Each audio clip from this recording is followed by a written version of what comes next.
The book, you mentioned the book. You're writing this book about living with the Jackson family. Mm-hmm. What can we expect to see in? Let's just say you'll see lots of things that you haven't heard. Oh, that's a good plug for a book. Okay.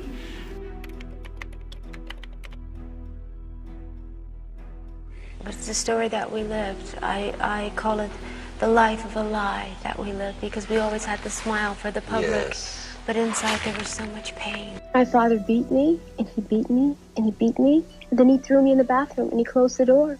Beat me with a belt buckle and a switch.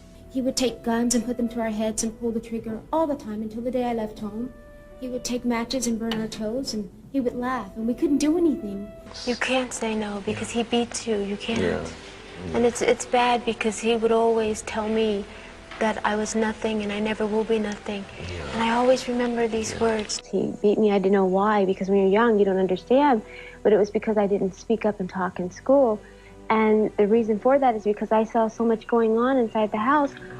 I said to myself, I don't want to be a part of this, and I would never talk. I was so quiet and shy. The brothers would say that my father would walk behind them, not with them, and he would say, I'm not with them. He was never there when any of us were born. And my mother had 11 children, and he wasn't there. She said at any of the births. My brothers were grown, and my father would take his fist and he would punch them and knock them down the steps constantly. Would they provoke him? To this day, no, of course not. To this day, they are still afraid of my father, and they will tell you. That's why I call it a life of a lie that we all lived, because our parents always told us to smile for the camera and pretend as if nothing was wrong. And in America, as you all know, we were sort of like quoted as the perfect image of an all-American family. And so we had to live up to that reputation no matter what. Telling endless tales of physical abuse at the hands of an abusive father. Each day, Latoya's accusations seemed to become more intense, more vivid. And then finally, last week, they became devastating. So you come on the show and you say, hey, look, I have a revelation to make. It's a painful revelation to make. I've never said this before on national television. Right. I was abused as a child by my father. Right. And what you're about to talk about is really even more shocking, because you say you were sexually abused by your father. Yes, my sister and myself were both molested by my father. He would abuse my sister. We slept in the same bed, and he would sexually abuse her. He'd come into the bed constantly, and I was right there in the same bed. So I recall him getting in the bed with us and doing the acts with her.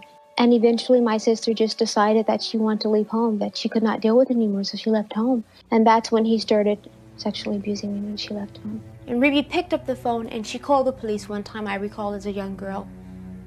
I recall it very, very well. And you know what I did? Did the police come? You know what I did later? Yes, they did. And what happened? And my mother said, oh, there's nothing wrong here. Everything's just fine. Thank you. My mother would allow it to happen. She would say to him sometimes, Joe, not tonight. She's tired, don't bother her. And I would be right there in the bed, and I would keep the covers over my head because I would hear my sister fighting and screaming. And Ruby would say, Mother, please go get him help. He needs help. And my mother wouldn't. My father was disturbed. I think any man who sexually abused his daughter, something is wrong right here. But nothing was wrong with my mother, and she allowed him to do these things. And Ruby told me, she says, Latoya, I worried all these years about you and Janet. Did he ever do to you what he was doing to me? Did he ever sexually abuse you? And she said, please tell me. And I said, Ruby, there's some things that we don't talk about, isn't there? I did not enjoy when he made me, can I say this, play with his and do things with his. I did not enjoy that.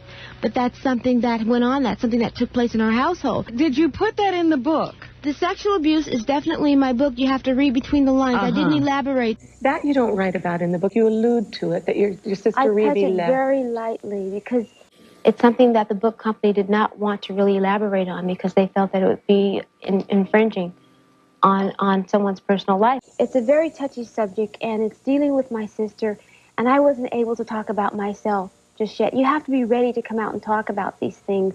But I feel that abuse is something that we need to speak about, speak openly about. That's what's wrong with society today. I couldn't deal with it anymore. Mentally, I couldn't deal. I thought about my father and what he did to me every single day. I felt like I was going to explode if I didn't get the answers. I called my mother up on the phone several times. Mother, please tell me why Joseph did these things to me. Why did he do this? Why did he sexually abuse me? Why did you watch him do this? And she says, Latoya, this is something that's private. You keep it in the family. You don't tell people about it. When they denied it, that's when I had to come out and say, okay, he did it to me too. I see. Because I was tired of hiding and holding everything back.